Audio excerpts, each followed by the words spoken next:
Bonjour et bienvenue dans l'invité de l'économie. Je reçois aujourd'hui Julia Cagé, professeure d'économie à Sciences Po Paris. Bonjour Julia Cagé, vous venez de publier un livre qui s'appelle « Le prix de la démocratie » aux éditions Fayard. Est-ce que ça veut dire que ces 500 pages nous expliquent que la démocratie est à vendre ? Ces 500 pages nous expliquent que la démocratie est en crise, qu'on a une crise de la représentation, qu'un certain nombre de citoyens, les plus défavorisés, se sentent moins bien représentés que les citoyens qui ont davantage de revenus, davantage de patrimoine. Ce que ce livre nous explique, c'est qu'ils n'ont pas exactement tort de se sentir moins bien représentés parce que l'argent et l'argent privé jouent un rôle croissant dans le jeu démocratique. Mais surtout, ce que nous dit ce livre, c'est qu'il y a des solutions. C'est un livre résolument optimiste qui fait un tour du monde, qui fait aussi l'histoire de tous les financements privés et publics de la démocratie pour en tirer des solutions. Justement, on va y venir. Il y a une perspective historique, essentiellement sur les élections occidentales. Est-ce qu'on est dans une période la pire dans la relation de la démocratie avec l'argent ? Non, ça dépend des pays. Si vous prenez les États-Unis, oui, pour les États-Unis, on est sans doute aujourd'hui dans la pire période. Et les intérêts privés, le poids des lobbies n'a jamais été aussi important aux États-Unis qu'aujourd'hui. On a souvent oublié en fait que les États-Unis, historiquement, au milieu des années 70, ont été un des premiers pays au monde à mettre en place un financement public de leur démocratie. Complètement donc ça détruit, vous dites, aujourd'hui. Marché aux États-Unis, et aujourd'hui, c'est complètement détruit. Si on prend la France, ce que je montre aujourd'hui, c'est que la situation est dangereuse en France et qu'on a un poids important de l'argent privé. Mais si on compare à ce qui était la situation française jusqu'à la fin des années 80, où on n'avait absolument aucune régulation, c'était encore pire. Ah oui, donc voilà, ça dépend des pays. Il y a des pays où ça va un peu mieux. Il y a des pays où ça va de moins en moins bien. Il y a des pays comme le Canada qui viennent de basculer. Par exemple, depuis 2014, ont mis fin à leur financement public. En général, l'Europe. Bonne trajectoire ou mauvaise trajectoire ? Non, mauvaise trajectoire. Mauvaise trajectoire. Ouais. Alors, ce qui fait en effet le cœur de votre livre, et là par où vous passez, c'est en effet le financement de la vie des partis, le financement des campagnes. Et vous montrez que plus vous avez d'argent dans la vie, plus vous avez de choix de faire remporter l'élection par votre candidat. Ce que je montre, la première chose, c'est que en fait, les plus riches donnent beaucoup plus aux partis politiques en moyenne que les plus pauvres. Ouais. Et donc, en fait, ils capturent le financement privé du jeu démocratique. Pourquoi ?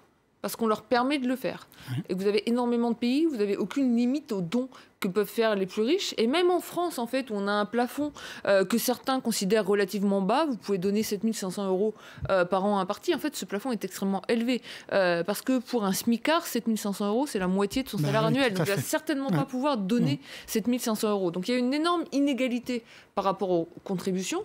Et la deuxième chose que je montre, c'est qu'en moyenne, statistiquement, plus un candidat dépense, mieux il est doté, plus il a de chances de remporter l'élection. Ce qui veut dire que pour quelqu'un qui a davantage de revenus et qui peut financer un parti politique, en fait, il n'a pas une voix, il a de multiples voix.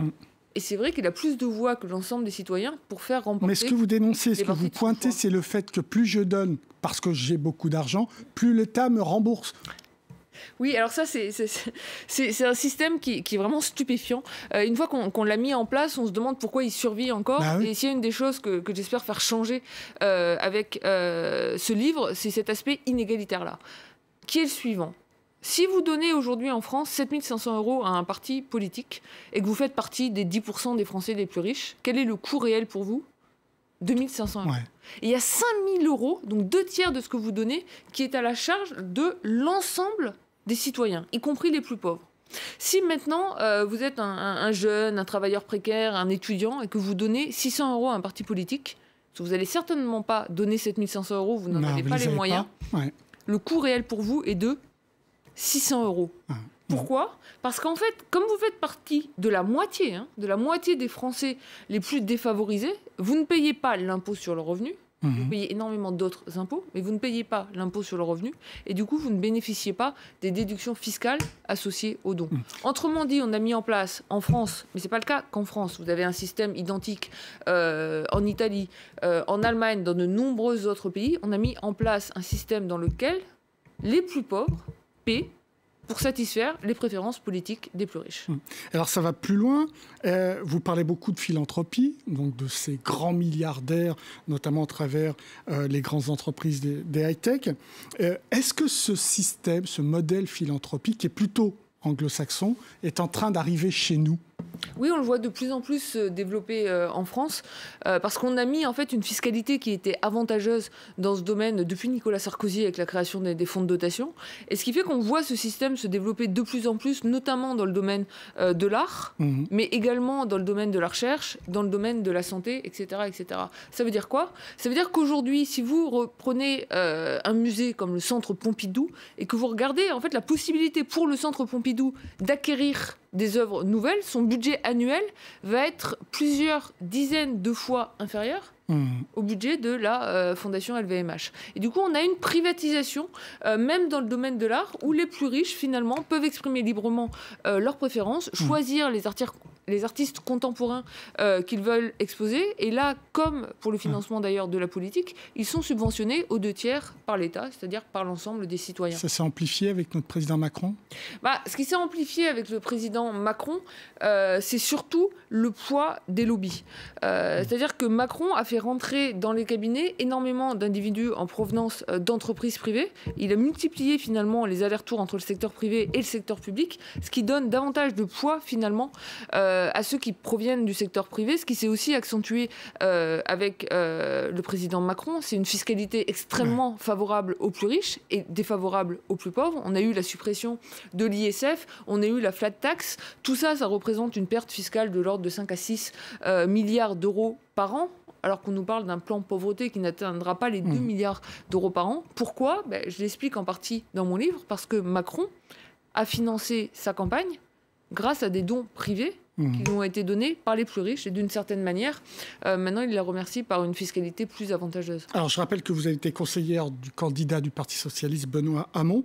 À quoi nous amène ce modèle d'institution, de démocratie quasi à vendre ? Pour moi, ça nous amène d'une part à la montée de l'abstention et d'autre part à la montée des populistes. Qui est corrélé. Plus il y a d'argent, plus il y a d'abstention, ce que vous montrez dans vos graphiques.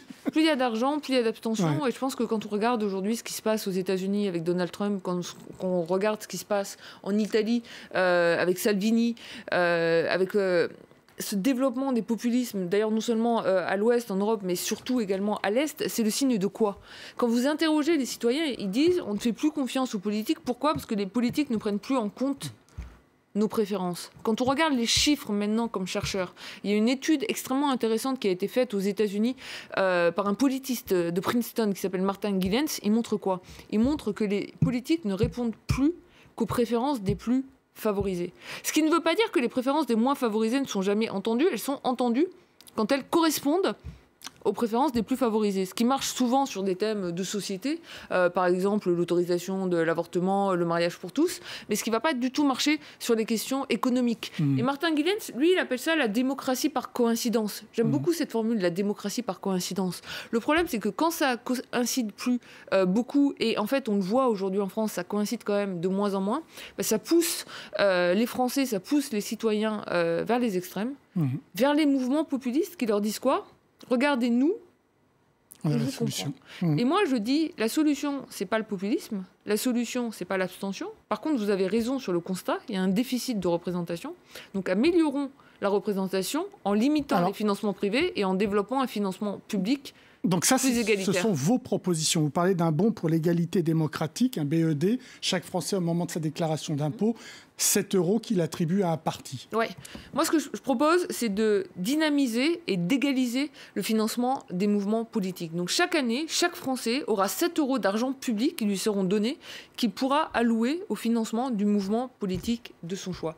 C'est extrêmement important parce qu'en gros, si on regarde le financement public aujourd'hui, il souffre de 2 défauts. Un, il est profondément inégalitaire, puisque la plus grande partie du financement public se fait à travers les déductions fiscales qui ne profitent qu'aux plus riches. Donc on va supprimer ces déductions fiscales et on va réallouer l'argent de manière égalitaire, 7 € pour chaque Français. Et 2, le système de financement public aujourd'hui souffre du fait qu'il est complètement figé. Donc en gros, aujourd'hui, pour être financé, il faut avoir fait un score suffisant aux élections législatives précédentes. Donc en gros, c'est figé par intervalle de 5 ans. Mais si vous êtes un nouveau parti, vous faites comment pour émerger?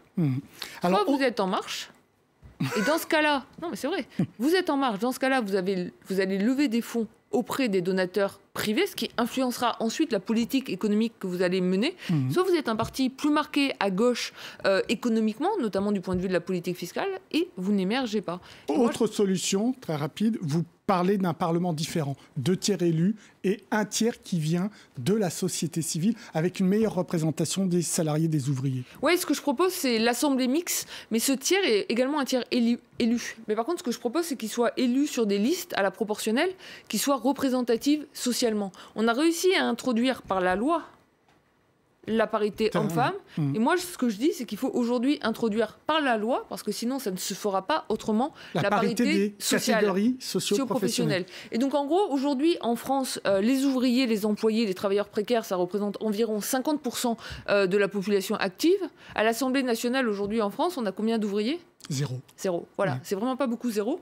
Donc, ce que je dis, c'est que pour 1 tiers des députés, il faut introduire de la parité sociale, donc avoir des listes où on alterne entre des candidats de catégorie sociale populaire et des candidats de catégorie socio-professionnelle plus favorisés pour introduire par l'état de droit un peu de parité sociale. Parce que je pense qu'aujourd'hui, on va résoudre une partie de la crise de la représentation par un financement public plus égalitaire et par une limitation des financements privés, mais cette crise elle est encore plus profonde que cela. Et je pense que si on est ouvrier, si on est employé, si on est travailleur précaire, indépendant, si on est intermittent aujourd'hui, il y a aussi une raison pour laquelle on ne va plus voter, c'est parce qu'on ne se sent plus représenté et il faut redonner aux classes populaires, c'est-à-dire à la majorité des citoyens, une représentation. Merci beaucoup Julia Cagé pour vos réponses. L'invité de l'économie, c'est terminé évidemment. Vous pouvez retrouver cette émission sur france24.com. Au revoir.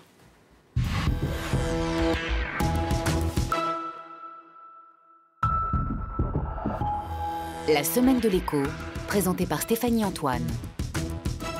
Avec des économistes, des entrepreneurs et des éditorialistes, Stéphanie Antoine décrypte les unes de l'économie de la semaine. La semaine de l'écho, à voir sur France 24 et sur france24.com. C'était votre programme avec Ascoma, solution d'assurance en Afrique pour les professionnels et particuliers.